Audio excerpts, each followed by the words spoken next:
Shalom. Kol halal Yahweh Bashem Hawashai Bahashem Rekakwadash. Double honors unto the apostles and the elders. Salutations to all my fellow laborers doing this work in truth and sincerity, risking their lives and their freedom to do so now more so than ever. To the scattered elect that are scattered around the four corners of the earth, that be like unto the speckled bird, the Israelite foreigners. And to the Akwaf that are listening and learning, to you I say Shalom. This is your brother Malcolm from the branch of the Great Millstone here in Chicago. And this lesson comes to you,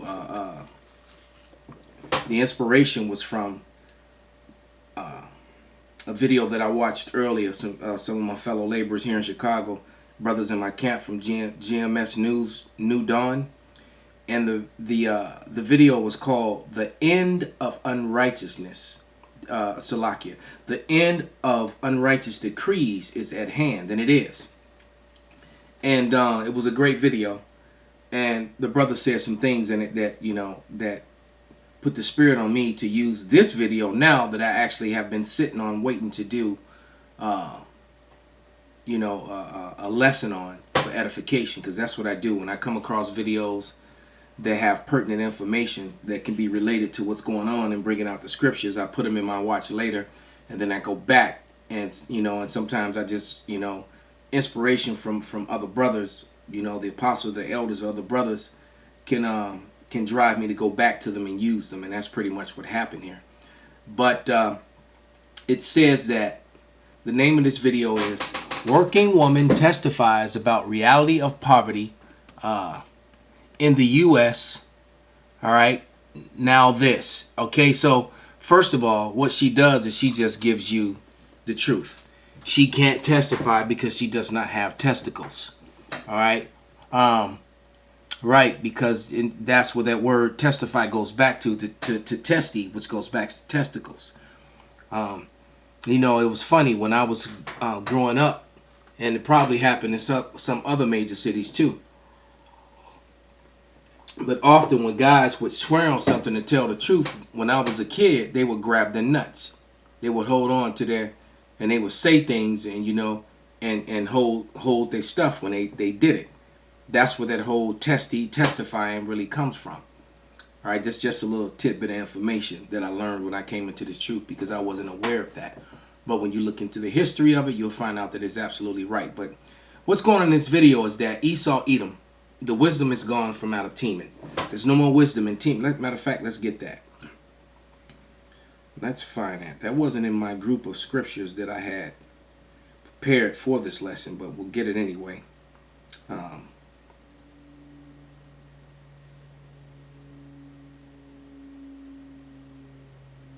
Let's see if I can find that real quick.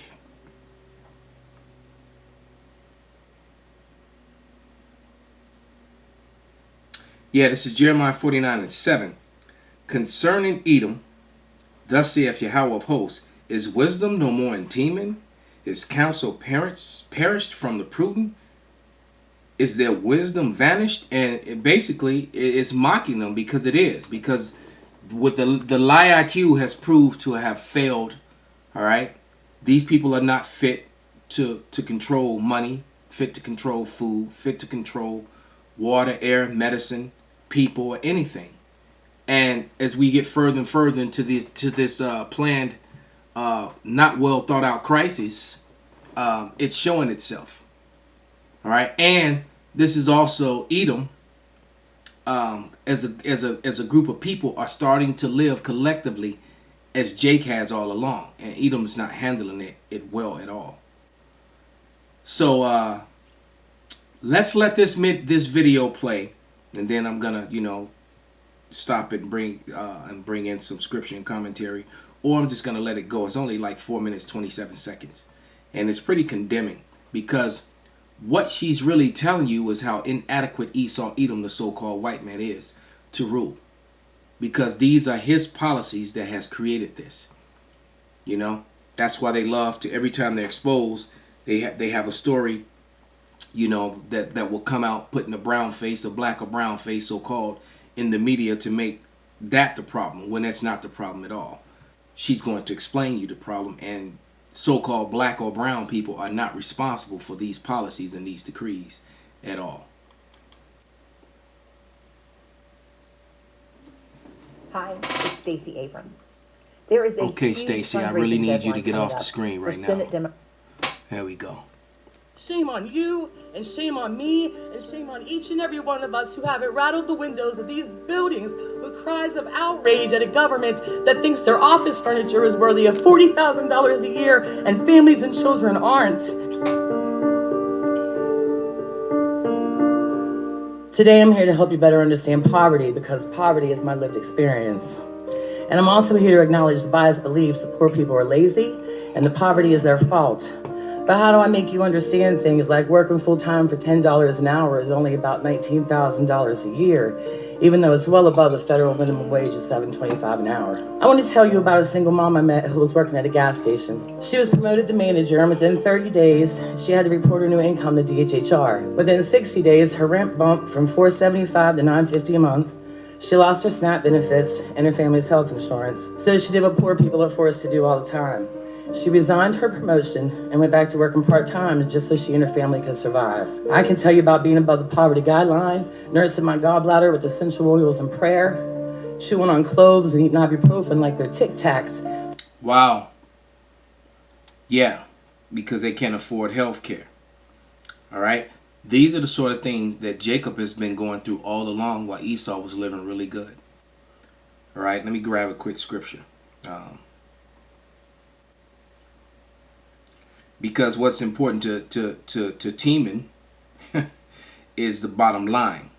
So they could care less about your struggles, all right? Their profit and their bottom line.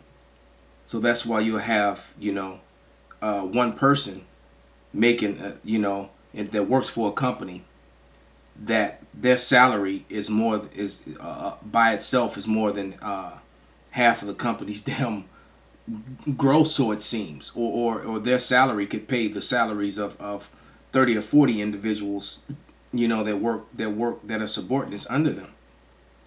All right, it just doesn't pan out. Sorry, wrong scripture, right chapter, wrong.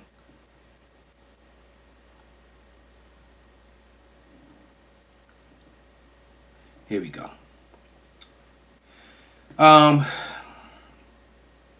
This is Exodus 22 and 25. If thou lend money to any of my people that is poor by thee, thou shalt not be to him as a usurer, neither shalt thou lay upon him usury. And see, that's what's going on with this fractional reserve banking system, and then the way that they have things set up with these different executives and everything. Esau takes and holds your money. He pays you a little bit of money, and he takes and holds your money, and then he takes, weeks and weeks to pay you your money, but while you're taking ibuprofen and eating on leaves, taking essential oils for your medicine, which is actually proper. All right, because of the essential oils and things for your illness is better, but nevertheless, he will sit on your money. All right, he'll take your money immediately, and that's what they said in the video.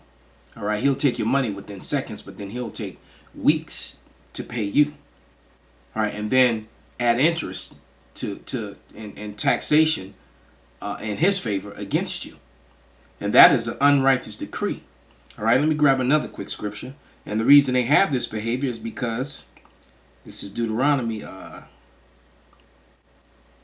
23 and 20.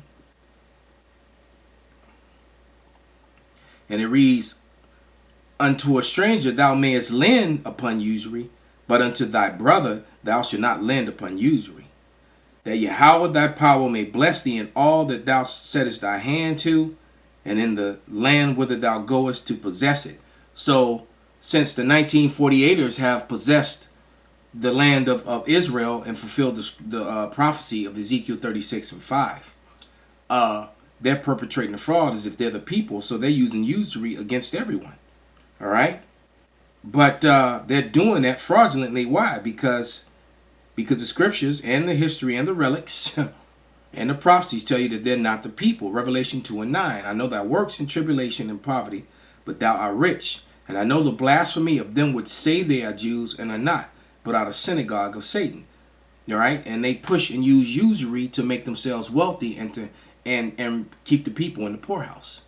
All right, where they'll keep you poor where you can barely make it, and then when you do, well, I'll just let her explain. Because I don't have health insurance and I can't afford a dentist. I have 2 jobs and a bachelor's degree, and I struggle to make ends meet. The federal poverty guidelines say that I'm not poor, but I cashed in a jar full of change the other night so my daughter could attend a high school band competition with her band. And if you're in debt, you get no aid from the government whatsoever. Like a lot of these men who are without jobs because of no fault of their own, and they have child support payments, which is illegal in itself, because as you know, remember, child support falls under Section 22 of Title 4D, which was never enacted into positive law. Therefore, it is not law. It is done under the color of law, and they violate many of the constitutional rights in order to serve it, because that whole thing is supposed to be, they're supposed to have a hearing to see if you're even able to pay, but they don't do that. They just process it according to what you're making, not taking into consideration any of your other obligations or or anything. Your rent, your car, your homes. That's why I've seen the horror stories of guys that lose everything. Heck, I was one of them. End up sleeping in their cars and their trucks because they have to decide between their apartment and their vehicle, but they have to work, because if they don't work, they get locked up. So it creates almost an impossible situation for some people. All right.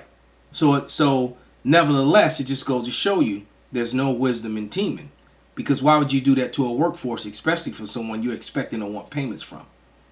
All right. I can't go grocery shopping without a calculator.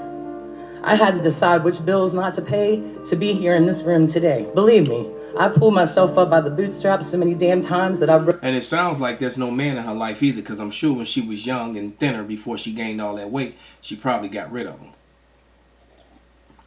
She probably, she fell for it, because that's what happens here, and because all the wisdom is gone from teaming.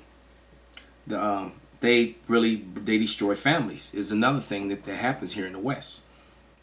Putting the man over the woman, putting the woman over the man, and the man has to move out of the house for the woman to get all these goodies from the government, all right, which destroys the household. Then you're bombarded with, Nicki Minaj and Cardi B and heavy metal people like what was the dude with the titties, Marilyn Manson. You're bombarded with madness and psychotic, satanic music that puts you in these crazy mindsets. It has Jake running around wanting to be gangsters with their pants down, disrespecting everyone, disrespecting their own people and their elders, shooting up their own brothers. Then it has Esau on psychedelic trips, or running around shooting up theaters and shooting up whole high schools and shit. This music is demonic and has a vibration to it. And all that's controlled by those 1948ers, man. All right, to push that vibration, to keep people in the poorhouse and to keep the people lost. This is Isaiah 29:2. Proverbs 29:2. And it says, when the righteous are in authority, the people rejoice, but when the wicked beareth rule, the people mourn. And this woman is mourning. And she's not alone, because most of her countrymen and women are mourning as well. Them off. The current poverty guidelines are ridiculously out of touch. The poverty line for a family of 3 is $21,720. Where I live, because of the oil and gas boom, a 3-bedroom home rents for $1,200 a month. So if I made $22,000 a year, which could disqualify me from assistance, I would have $8,000 left to raise 2 children and myself on. And yet the poverty guidelines wouldn't classify me as poor. I Googled congressman's salary the other day, and according to Senate.gov, the salary for senators, representatives, and delegates is $174,000 a year. So a year of work for you is the equivalent of almost 4 years of work for me. And I'm $24,000 above the federal poverty guidelines definition of poor. It would take 9 people working full-time for a year at $10 an hour to match y'all's salary. I also read that each senator has authorized $40,000 for state office furniture and furnishings, and this amount is increased. That's ridiculous. They'll send you to a 4-year university, get a job to make $40,000 a year. If you're lucky, if you get that these days. Like I said, these people are not fit to rule. The earth is in dire need of new management, and the Lord is actually processing that. That process is happening.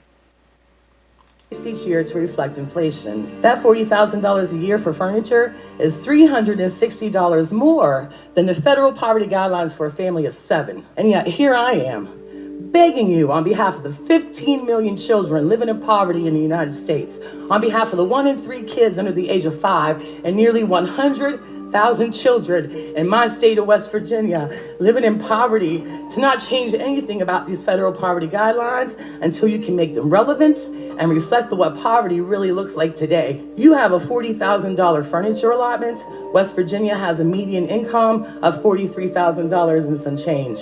People are working full time and are hungry. Kids are about to be kicked off the free and reduced lunch rolls. That's ridiculous. Why? Because they're not sharing the wealth with the people, man. All right? This is Jeremiah 22:13. Woe unto him that buildeth his house by unrighteousness, and his chambers by wrong, and useth his neighbor's service without wage, and giveth him not for his work. All right? And that lines right up with Wisdom of Solomon, how they didn't take into account of our labors, man, because the Negro, Latino, Native American built America. All right? And people like her benefited from that free labor. These systems that are now robbing her was robbed us first. And it was set up and left us out for many, many years. Didn't even let us into these systems until the 70s. Late 60s, 70s. And still, systemic racism still prevails in a lot of it. Redlining, the lack of bank loans and opportunities, the lack of how they don't let brown men attend colleges and universities at the same level they do women. I was watching that sellout heifer, that wicked Edomite come drinking Candace Owen.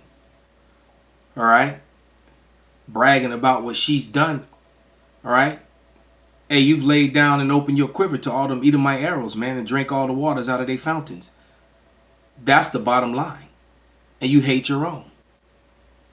All right? Because just the sight of that woman makes me want to throw up. Because of changes y'all want to make to SNAP.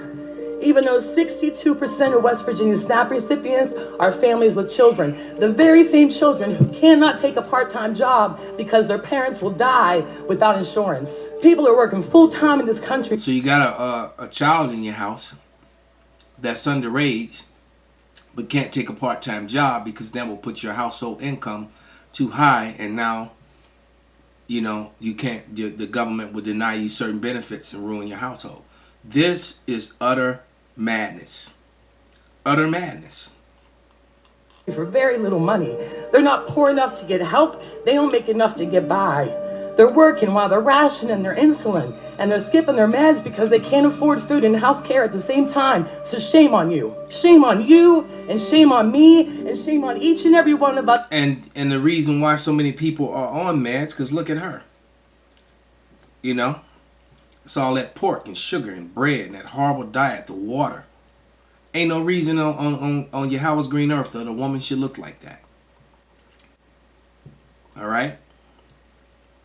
Makes you want to, I don't know if you ever seen that movie, The Pan. What was it? No, Hook. With Robin Williams. How the little boy stretched out the chubby, grown version of Robin Williams, and he finally found Peter Pan's face in there. It's like, oh, there you are. All right? So there's no reason for you to be this way, then complain about your health. But that's what happens here in Babylon. All right? This is Isaiah 10:1. And it reads, woe to them that decree unrighteous decrees and write grievances which they have prescribed. So they're making this woman and many, many Americans' lives grievous with these decrees that they write, which are completely and totally unrighteous, many of them unconstitutional, but they do them anyway. Who haven't rattled the windows of these buildings with cries of outrage at a government that thinks their office furniture is worthy of $40,000 a year and families and children aren't. I'm not asking you to apologize for your privilege, but I'm asking you to see past it. There are 46 million Americans living in poverty, doing the best they know how with what they have, and we, in defense of children and families, cannot accept anything less from our very own government. Hey, this place is through. Esau Edom is exposed. And they have proved to the whole world that they're not capable of ruling over and controlling the country. The lie IQ has failed. Yet again. Call Halal Yahweh Bashem Abashai Bashem Rakak Wadash Wa Ababa Shalom.